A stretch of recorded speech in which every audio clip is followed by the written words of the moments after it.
In the YouTube community space, there are many who call themselves geeks. On this channel, there is one man that is dedicated to living that life who is known as Geekosity. These are his stories. What's up, everybody? This is Bryce from Geekosity, and today I'm talking about Hickman coming back to Marvel. And man, I don't know what to honestly feel about it, because part of me is happy that Hickman's coming back, because I mean it's Hickman, it's Jonathan Hickman. This is the guy who did his run on Fantastic Four, transition to Future Foundation, then moving over to Avengers and New Avengers, to creating this one giant storyline that culminated in Secret Wars. And it's like, this is the same guy who wrote one giant storyline across technically 5 different books, well, 4 different main titles, with Fantastic Four, Future Foundation, Avengers, and New Avengers, culminating it in Secret Wars, and then doing Secret Wars and Infinity. So he wrote 2 big major events in the Marvel universe, in Infinity and Secret Wars, and it all connected. Like, it was all one big giant story. And to finally get Hickman back, and Hickman taking on the one group that I wanted him to take on this entire time, was the X-Men. Like, I literally tweeted this out. Like, let me see. Let me see if I can find how to do that, like, advanced search, because I have no idea how to do that. Let me see, because I literally tweeted out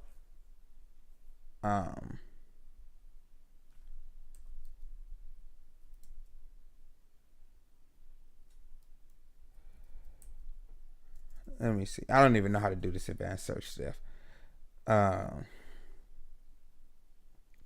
I tweeted out Hickman should do X-Men, like, a long time ago. Let me see if I can find it. How long ago was that?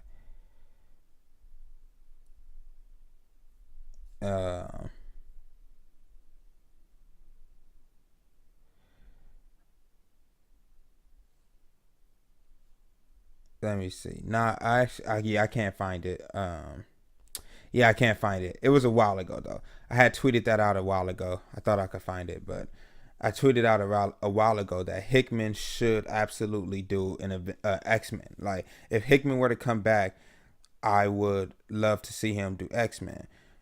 But let's kind of let's talk real quick about why Hickman's coming back to Marvel, because if I remember correctly, let's see how long ago this was.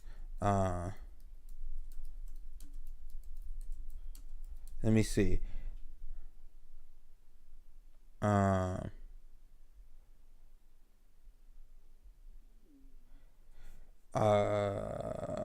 Yep, Bleeding Cool, Bleeding Trash.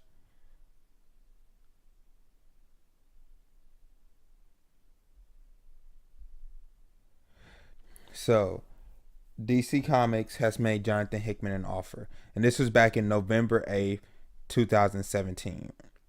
And so pretty much this was 2 years after Hickman left Marvel, after finishing up Secret Wars. And from what I know about what kind of happened with Secret Wars, was he wasn't necessarily too happy with the way things went, after how they kind of screwed him on Secret Wars, because they kept pushing the book back, and then he got them to give him an extra issue on it.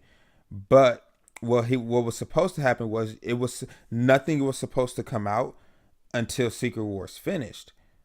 But the problem was, because they kept pushing it back, then they started All New, All Different, which kind of ruined the ending to Secret Wars, because it was like, oh, well, we already know that the Marvel universe is going to be fixed. We know that it's going to be one giant universe instead of multiverse like it was before.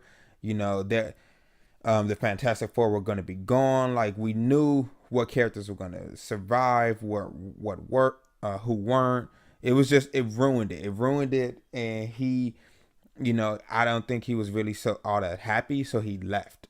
And because I mean, my thing is you're Jonathan Hickman. You're coming off of one of the greatest Avengers runs in the past 2 decades. You're coming off, you know, two amazing events in Infinity and Secret Wars, in my opinion, at least. And you're coming off, and you're this huge name. You're a huge draw, and you just up and leave Marvel for what? Like it's the same way, you know. Remender left after Uncanny Avengers, and this is a guy who was killing it with both with Uncanny X Force and then Uncanny Avengers.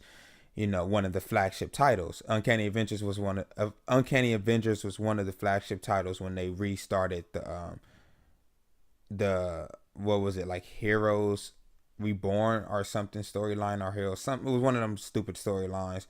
Um, all new. I think it was like all new Marvel, some shit like that. Because it was after the whole Avengers versus X-Men trash. So you get you had he left, Remender left, Fraction had left by that point after they canceled Hawkeye. Um, Kieran Gillian had left already by that point. Like Brubaker had been left. Like they were just steadily losing the big names that they had. And you would think like, okay, you've been losing all these big names up to this point, so Hickman would be one that you would want to keep on, maybe continue to help shepherd your universe, because he knows what he's doing. And nope, he dips and he starts talking to DC. And he wanted to, oh yeah, this is when Hickman first had he had his Twitter. I don't think he has it anymore, but he had his Twitter back then. And he's like, he was asking the people. That's how it was. He was asking people, what would you like to see me do? And I was like, yo, I voted X-Men. Like, y'all would love to see Hickman do X-Men. But at the same time, I was like, nah, but if he goes over to DC, I wouldn't mind Hickman going over to DC. But of course, now we see 2 years after that. Well, okay, a year and a half after that, what happens? He doesn't go over to DC. He actually is back at Marvel. And I don't know how happy I am to see him back at Marvel. Like, for one, let's take a look at this picture just to see. Let's blow it up so we can see who's in it. So of course, oh, they're bringing him back. That's crazy. Okay, that's off the top of my head, can't think of what his name is, but he's from New Mutants. It looks like Wolfsbane. Of course, Apocalypse, Archangel. I didn't know he was a mutant, but okay. Weapon X and the Wolverine. Like, I don't understand why they have two Wolverine. Like, why do they have a Weapon X and a Wolverine? We got Cyclops, Magneto. Where's Jeannie? I don't even, honestly, part of me doesn't even care. Wait, okay, is this magic now? Can she turn silver too? Like, she can. See, this is what I'm talking about. Like, you have magic. You have Ileana, right? Who's one of the more. She's arguably one of the more powerful mutants now. There's no need for her to have another power set like her brother. Like, none whatsoever. Finally get Magneto back in his suit. Okay. We got Storm back in the Mohawk, I guess. Where's Psylocke? Because they ruined Psylocke. Is this supposed to be Jean Grey and the Marvel girl, which is dumb because she's fucking. Okay, so we have Phoenix Jean Grey, Marvel girl Jean Grey. Who is this? Madeline Pryor? Like,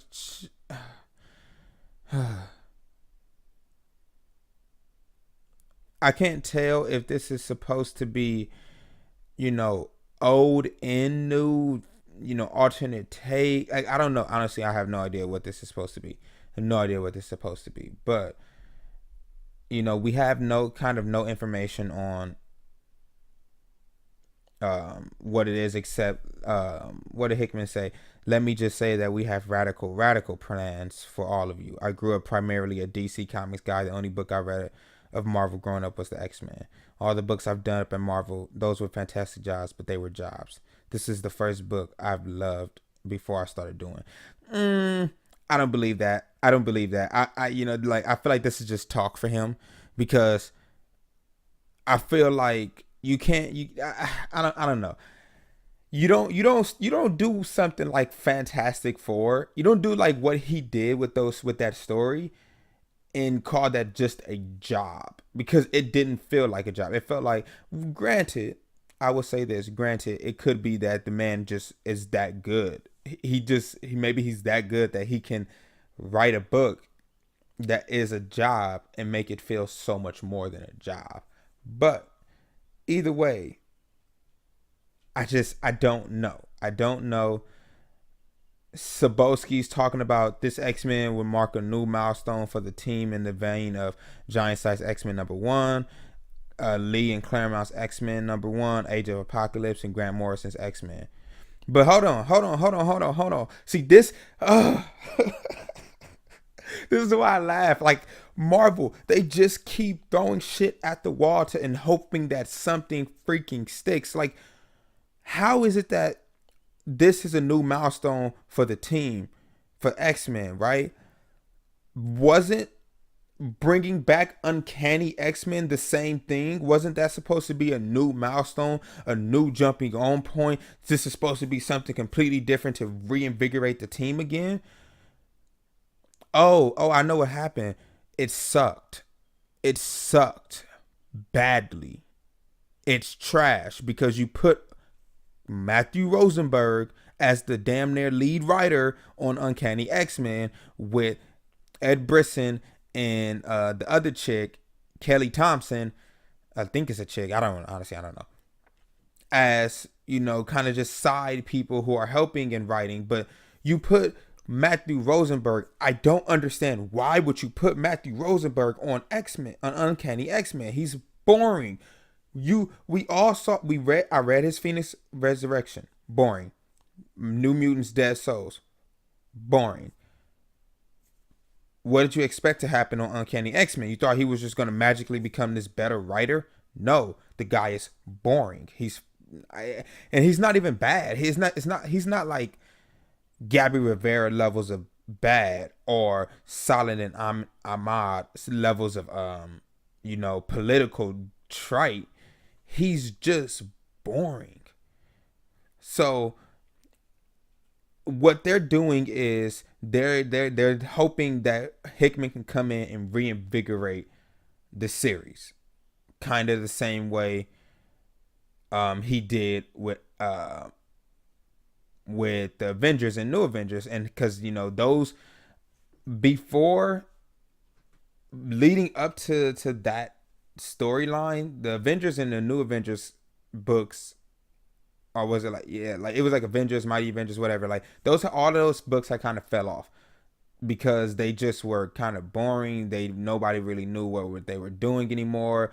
It led up to Avengers versus X-Men. It was terrible. So they're hoping clearly Hickman can come back, reinvigorate the series again. And I'm like, it's Jonathan Hickman. If they let Hickman run with it, we're going to get some of the best X-Men books and stories that we've gotten in a long time since, the Messiah storyline, since the Decimation to Messiah storyline. Like, we haven't seen anything like that in a long time. Like, the last great storyline from X-Men was